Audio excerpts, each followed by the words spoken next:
Hello YouTube, I'm Zach, you're watching ZakDTV, your spot for interesting news from around the net. Welcome to my new set. I know the mic's not set up right, I know I don't have the video quite right. I've been working on it, but it's already getting to be about 2:30 in the afternoon. I gotta get this thing shot and edited and out the door, or it's not going up till about 1 o'clock in the morning. I don't need another late night like that. So let's get this one done, and I'm gonna work and tweak it throughout the day. Maybe I'll have something better for you tomorrow. We'll just keep working through it. Eventually, I'll have it where I want. I've got my mic, I've got my camera, I've got my set. It's gonna get better from here. And I'll tell you what, I got 5 great stories for you today, and let's start with how much money do you think you could make keeping an invasive species out of Lake Michigan? Actually, there's quite the payday. If you come up with a good idea, you could make probably hundreds of thousands of dollars for the right idea. Michigan has set aside $1 million to set a prize and promotions for a giveaway to keep Asian carp out of Lake Michigan. Now, the prize money is for any viable idea. There's no idea that's too dumb for this one. They want them all. They want to know what you think might work. The Asian carp, they are an invasive species. They're found all through the middle United States, heading out west as well, up and down the Mississippi River, all little tributaries and stuff like that. These are the carp that are known to jump out of lakes when boats go by because they get scared of the sound of the boat and they decide to jump. These fish can range up to 100 pounds. They're huge, and if you can imagine how much an invasive species with no real predators, they are the top of the food chain, that can get up to 100 pounds, could you imagine what that'd do to an ecosystem? And they are carp, so they will grow as large as the body of water will sustain them. Kind of like a goldfish, that's a type of carp as well. However big your tank is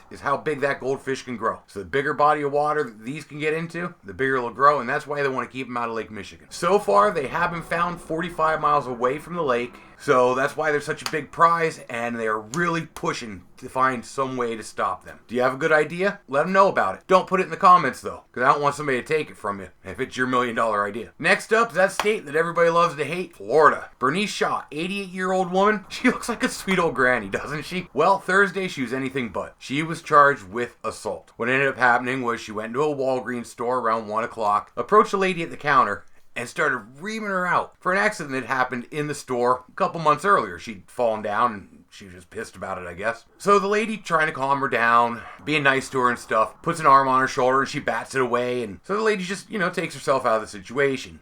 She's doing the right thing. She had to come back to the area where Bernice was at to restock some stuff on the shelf, and that's when Bernice walked over to her and punched her right in the face. Only in Florida can you get assaulted by an 88-year-old woman. At that time, I guess the employee did try to block her. They both ended up falling to the ground. The employee did try to catch her to keep her from hurting herself. I mean, she's an old lady. I don't care if she punches you in the face. You still got to look out for her. Nobody was hurt in the fall. Police were called, obviously. She got the assault charges, and she's looking at possible jail time at 88 years old. I love Florida, though. It always gives me something to talk about. A lot of states around the U.S. are looking to put together a section in their driver manuals about how to act when stopped by police. Well, Illinois already did it. They figure that people don't have enough common sense or common courtesy to know how to act when a cop pulls you over. So it is now in their highway safety manual. Their 2017 driver's handbook gives you a list of do's and don'ts for when you get pulled over by a cop. Such gems of wisdom like slow down and pull over to the right side of the road or the nearest safe location. Keep both hands in plain sight and be ready for the officer to approach your car. Don't be uncooperative. Don't debate why you are stopped. That's a matter for court. To me, this is all pretty much common sense, but I think Americans have pretty much proven at this point that common sense really isn't that common anymore. What do you guys think about this? Does this all just seem like what you do when you get pulled over, or should you fight with a cop and end up arrested, detained, maybe tased? Let me know in the comments what you think. Next, I want to talk to you about an insecticide called a pyrethroid. These are the insecticides commonly used to kill fleas, mosquitoes, lice on children, and it is currently being linked to behavioral problems with kids like ADHD. Pyrethroids are developed as a man-made version of a natural pesticide created by the chrysanthemum. Think daisies. And it works by blocking nerve signals in the victim's brain, basically paralyzing their body until they die.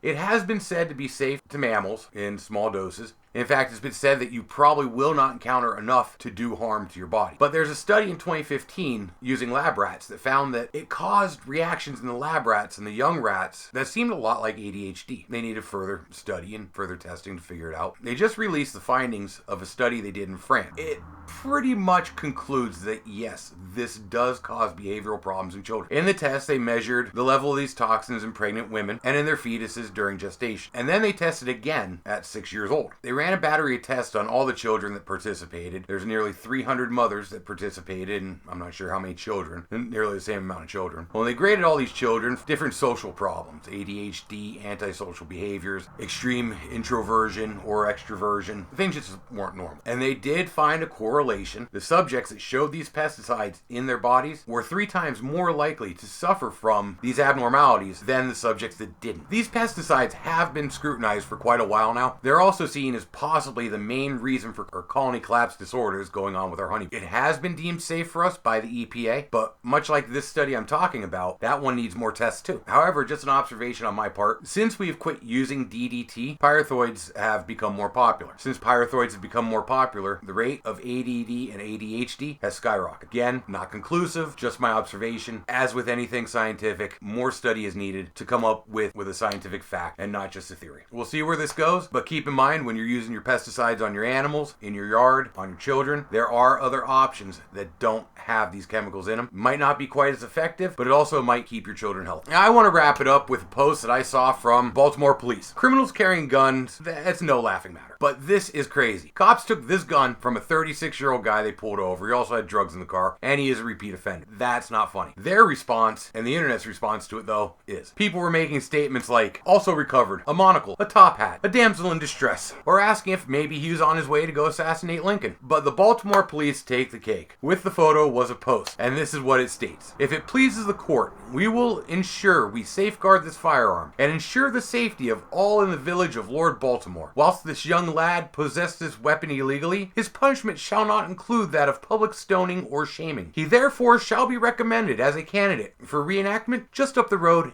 in Gettysburg. Weapons are a serious topic, but at least no one got hurt and we could have a little bit of fun with it. That's going to wrap it up for me today. Thanks for stopping in, checking out my channel. If you like what I do, make sure to share me with your friends. I need your help to help me grow. If you don't like what I do, leave me a comment. Let me know why. Give me a thumbs down, and maybe I can get better with you. Well, as always, I'm here Monday through Friday, so I'll see you guys tomorrow.